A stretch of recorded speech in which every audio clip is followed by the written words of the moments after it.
professores, ministros que compõem a mesa, senhores professores, estudantes presentes, senhores debatedores.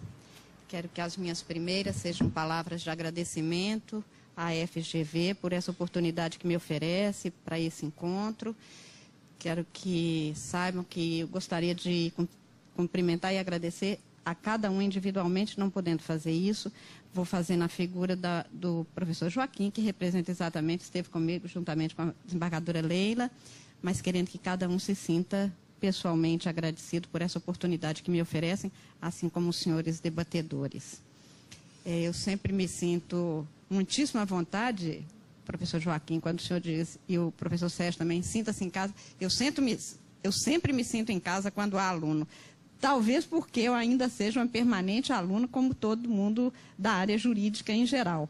É um estudar permanente, portanto, uma escola como esta, tão bem posta, aparelhada e oferecendo tão boas condições de trabalho, claro que produz um agrado excepcional para que a gente possa ter uma conversa como essa que me foi oferecida. E também faço um agradecimento muito especial pelo tema, porque se de uma parte, como o professor Sérgio disse, ele é polêmico, por outro lado ele é extremamente rico, exatamente porque hoje é um núcleo do constitucionalismo contemporâneo. Então eu quero fazer esses agradecimentos especiais aos que me convidam e aos que aqui estão presentes também gostaria que se sentissem cumprimentados e agradecidos por mim. Não podendo fazer isso, vou fazer na figura do meu mais que querido irmão Marcelo Cerqueira, que é um modelo, um exemplo, não apenas de um advogado, mas de um grande brasileiro, e eu acho que mais que tudo o Brasil precisa é de grandes brasileiros e de grandes cidadãos, de que é o meu grande mestre, o professor Marcelo Cerqueira.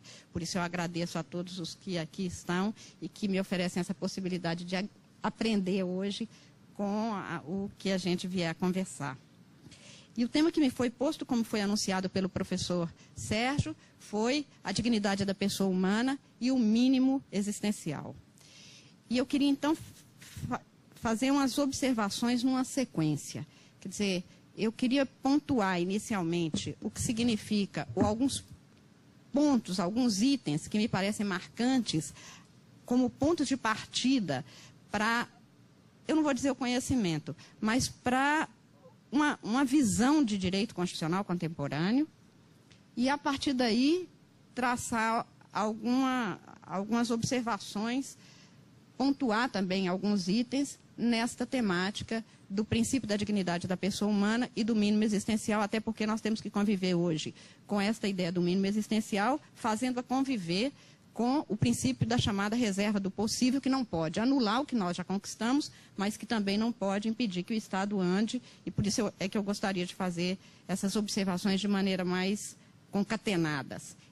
Daí porque gostaria de partir realmente do que eu penso sejam itens essenciais do constitucionalismo contemporâneo, para chegar sempre a algumas colocações hoje feitas, aceitas, sobre o tema e alguns problemas com os quais nós temos que conviver e, por isso mesmo, enfrentar para resolver.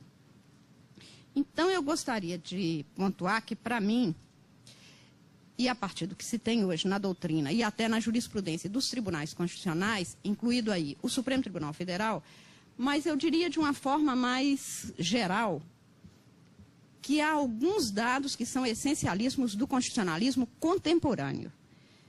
Quer dizer, o direito é uma conquista permanente e do que se conquistou nós temos hoje alguns pontos que são as constantes e determinantes neste momento que estamos vivendo. E que eu acho que, em grande parte, foram até acolhidos no constitucionalismo positivo brasileiro a partir de 87, 88. Quer dizer, a Constituinte viu isso, absorveu isso, e é isso que nós estamos tentando tornar efetivos. O primeiro desses traçados é exatamente o princípio da dignidade humana como norma jurídica. Claro que o princípio da dignidade da pessoa humana não está só no direito, não é reserva do direito, não é pensada só no direito e não é respeitada apenas porque está no inciso 3 do artigo 1º da Constituição.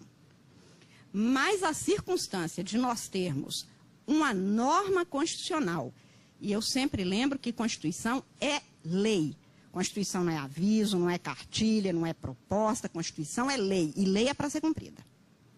É uma lei com a qualificação especial. É uma lei da qual decorrem todas as outras, mas é lei.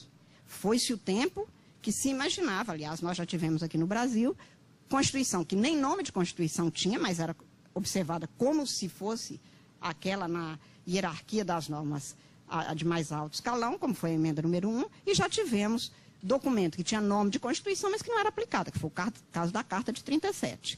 Então, não. O que nós vivemos hoje, e por estarmos num momento de democracia brasileira, que esperamos que seja permanente, é que a Constituição brasileira é a lei maior deste país. É a lei fundamental no sentido de que dá fundamento a todas as outras e dá os fundamentos da convivência democrática no espaço da sociedade e do Estado brasileiro. Este princípio para o direito é o princípio magno. É o princípio mais importante do direito contemporâneo, é o princípio mais importante do direito constitucional contemporâneo, é o princípio constitucional mais importante do direito brasileiro, é o princípio mais importante do direito brasileiro. Aquilo que o professor Sérgio lembrava no início, vai se discutir o direito penal? Pois é, leia-se o direito, o Código Penal a partir da Constituição e na Constituição a partir do inciso 3 do artigo 1º. Leia-se o Código Civil de acordo com a Constituição, porque nos períodos autoritários ou ditatoriais do país nem se falava de Constituição. Agora se fala, e a Constituição é mesmo a lei que dá os fundamentos de todas as outras, parte-se dela e se chega-se a ela. E nela se parte do princípio da dignidade, se chega ao princípio da dignidade. Então, este é um ponto que precisa de ser muito bem definido.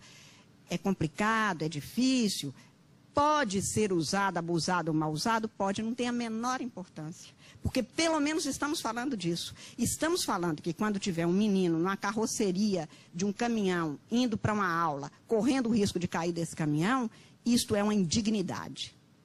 Portanto, não é reserva de profissionais do direito. Eu sempre lembro que a mulher que hoje pode ser uma biboca de pé de serra, que teve uma filha atropelada no meio de uma estrada, onde sempre ela reclamou que precisavam de tomar providência, que o Estado precisava de tomar providência. Esta hora, pergunte para ela o que ela está sentindo, o que ela quer. Fora o impossível, que era não ter acontecido, ela vai dizer que ela quer justiça, porque ela está se sentindo indignada. E essas são as expressões comuns. O que se espera agora? A pessoa fala, espero justiça. Porque isso aqui foi uma indignidade que se praticou comigo. Ou seja, justiça está no sentimento, no sentido do ser de cada um. Isto vai se realizar, obviamente, a partir de um sistema jurídico, porque temos uma convivência que precisa de ser devidamente organizada.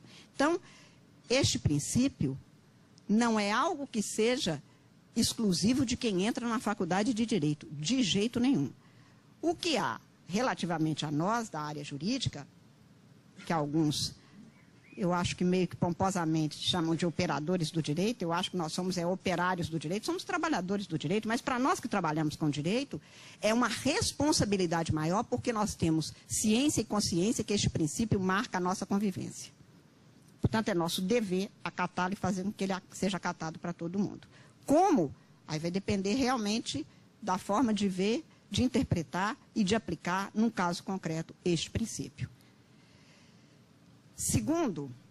O segundo dado é que o direito constitucional contemporâneo passou a ser, a considerar o ser humano de carne e osso. E quando eu digo isso, eu poderia dizer, está a dizer o óbvio. Aliás, é mesmo óbvio. Mas eu chamo a atenção para isso, porque do mesmo jeito que em grande parte, inclusive no Brasil e até nos dias de hoje, povo ainda é um ícone. Quem é o povo? Fala-se o povo para não se satisfazer a ninguém.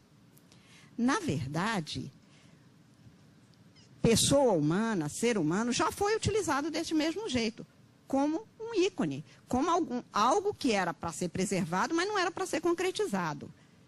Isto acabou no direito e para o direito. Quer dizer, hoje, na hora que a gente fala da dignidade da pessoa humana, como está no inciso 3 do artigo 1º da Constituição, estamos falando como Drummond alertava ao final da Segunda Guerra. Os homens querem sapatos, os homens pedem remédios, os homens querem casa. A mesma ladainha que foi muito bem expressa pelo Ulisses Guimarães, naquela tarde de 5 de outubro de 88, quando ele disse que o grande problema da sociedade brasileira era o cidadão. Sem casa, sem comida, sem sapatos, sem remédio, enfim, dizia ele, o homem sem cidadania. Na base disso aqui está que todos os 190 milhões de brasileiros, ou quantos sejam, precisam de ser respeitados na sua dignidade, que é igual para todo mundo no que se refere à sua humanidade.